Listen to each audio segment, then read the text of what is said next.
Assalamualaikum warahmatullahi wabarakatuh. Kami dari kelompok 2 ingin mempresentasikan hasil kerja kelompok kami yang berjudul Fungsi Pengorganisasian. Saya Anna Faidatul Iza, presensi 10. Saya Anggila Laila Effendi, presensi 13.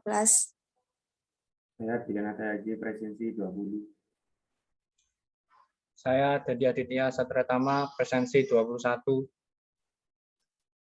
Pada presentasi kali ini, kita akan membahas mengenai fungsi pengorganisasian yang meliputi pertama, pengertian, prinsip, dan tujuan pengorganisasian, yang kedua, jenis-jenis organisasi, yang ketiga, langkah-langkah pengorganisasian yang efektif. Pengertian pengorganisasian. Suatu proses dalam organisasi yang dilakukan setelah proses perencanaan. Proses tersebut mengidentifikasi, mengelompokkan, mengorganisir beraneka ragam tugas, wewenang, tanggung jawab, pekerjaan, dan aktivitas dalam membangun model hubungan kerja agar terrealisasi dengan baik untuk mencapai tujuan bersama. Prinsip-prinsip pengorganisasian. Yang pertama, prinsip spesialisasi kerja. Yang kedua, prinsip otoritas atau wewenang. Yang ketiga, prinsip rantai komando. Yang keempat, prinsip pendelegasian. Yang terakhir, prinsip rentang kendali.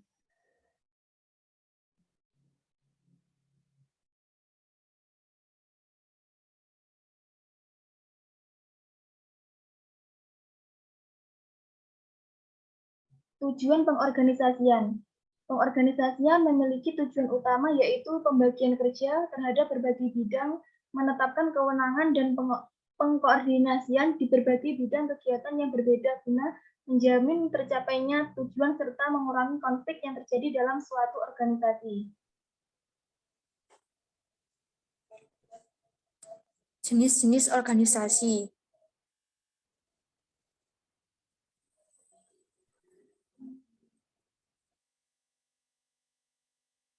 Yang pertama yaitu organisasi lini. Organisasi lini adalah suatu bentuk organisasi di mana penyerahan wewenang dari pimpinan terhadap bawahan berlangsung secara vertikal. Ciri-ciri dari organisasi lini yaitu yang pertama, organisasi berukuran kecil dan sederhana. Hubungan antar pimpinan dan bawahan bersifat langsung.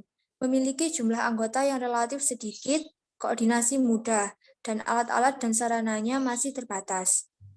Kelebihan yang dimiliki organisasi lini yaitu yang pertama, kepemimpinan berjalan secara tegas. Kemudian proses pengambilan keputusan dapat dilakukan dengan cepat dan koordinasi mudah dilakukan. Memiliki rasa solidaritas tinggi serta hubungan kekuasaan jelas.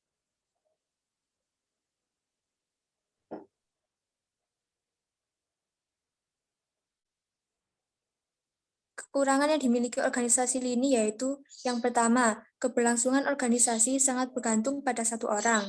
Anggota atau bawahan kurang berkembang, kreatif, dan inovatif.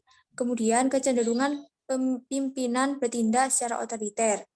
Berikut merupakan gambar struktur organisasi lini.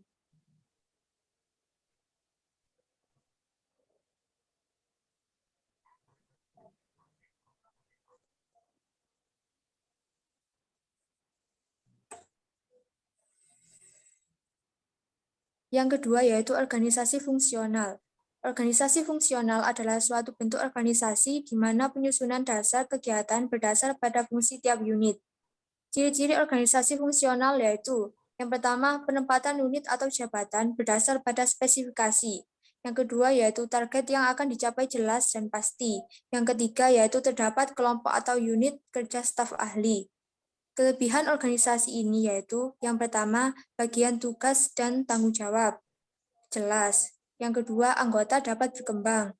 Yang ketiga, bekerja sesuai dengan keterampilan masing-masing.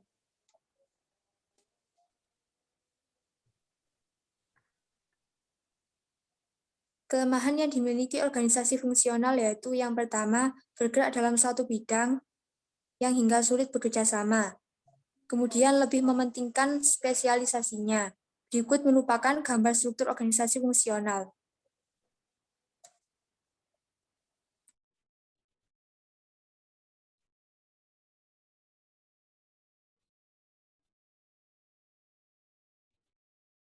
Yang ketiga, organisasi lini dan staf. Pengertian organisasi lini dan staf adalah merupakan suatu bentuk organisasi yang terdiri dari gabungan unit lini dan unit staf. Ciri-ciri organisasi lini dan staf adalah: pertama, organisasi besar dan anggota banyak.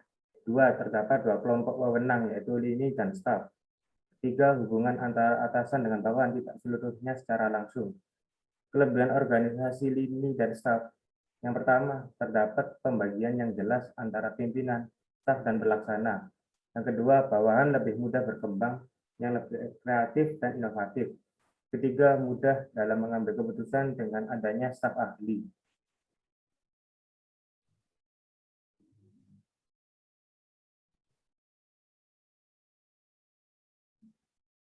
Kelemahan organisasi lini dan staf: yang pertama, terjadi persaingan antara anggota dalam melakukan tugas masing-masing. Kedua, solidaritas antar staf rendah. Yang ketiga, biaya ekonomi tinggi dalam menggaji staf. Berikut merupakan struktur organisasi lini dan staf.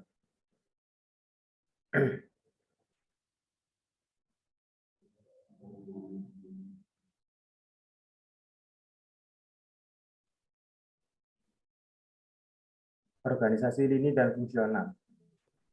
Organisasi lini dan fungsional merupakan suatu bentuk organisasi di mana wewenang dari pimpinan tertinggi dilimpahkan kepada para pejabat fungsional. Ciri-ciri organisasi lini dan fungsional: yang pertama, terdapat spesialisasi. Kedua, perbedaan tingkatan pembagian kerja tidak ditonjolkan. Ketiga, perbedaan tugas pokok dan tugas bantuan tidak tampak. Kelebihan organisasi lini dan fungsional: pertama, memiliki solidaritas dan disiplin tinggi. Kedua, produktivitas tinggi. Kekurangannya yaitu koordinasi kurang dari satu orang sehingga mengakibatkan kebingungan dan tidak fleksibel.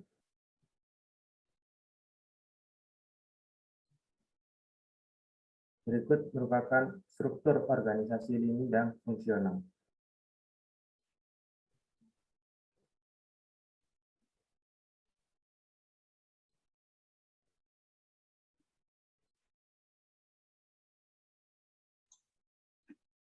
Kelima, organisasi gabungan.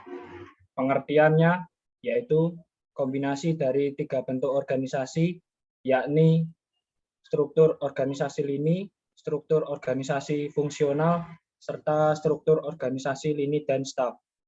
Dan sudah dilampirkan ada bagan di sebelah pengertian.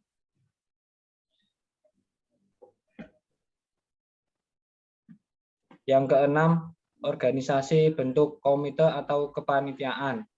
Pengertiannya, organisasi ini berbentuk suatu tipe yang mana pimpinan dan pelaksana dibentuk menjadi kelompok-kelompok yang bersifat panitia.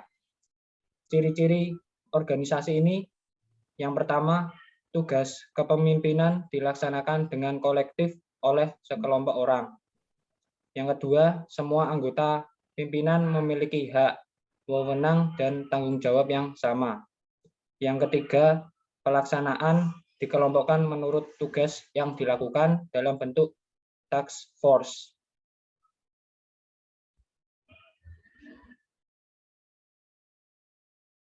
Kelebihan dari organisasi ini yaitu tepat dalam pengambilan keputusan sebab dibahas secara kolektif. Kemungkinan seseorang melakukan diktatoris. Usaha yang kooperatif di kalangan bawah lebih mudah dibina. Sedangkan kekurangan dari organisasi ini yaitu sangat lambat dalam proses pengambilan keputusan, tidak ada yang bisa diminta pertanggungjawaban lebih, serta tidak dapat menonjolnya daya kreasi pelaksana operasional. Dan berikut ini sudah dilampirkan bagian dari organisasi komite atau kepanitiaan.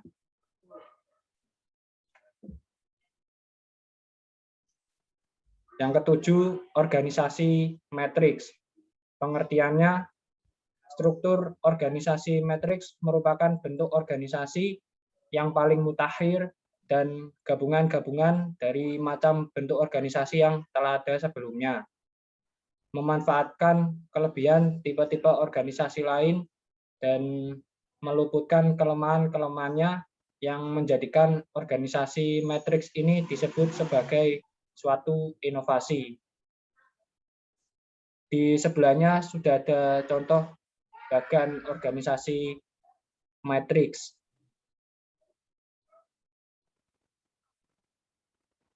Langkah-langkah pengorganisasian. Yang pertama, perumusan tujuan yang jelas, rencana dan tugas-tugasnya. Yang kedua, menetapkan tugas pokok. Yang ketiga, membagi tugas pokok dan subtugas. Yang keempat, alokasi sumber daya dan pengarahan subtugas. Dan yang terakhir, kelima, hasil dari strategi pengorganisasian. Demikian presentasi dari kelompok kami. Apabila ada kekurangan dan kesalahan, mohon dimaafkan. Terima kasih. Wassalamualaikum warahmatullahi wabarakatuh.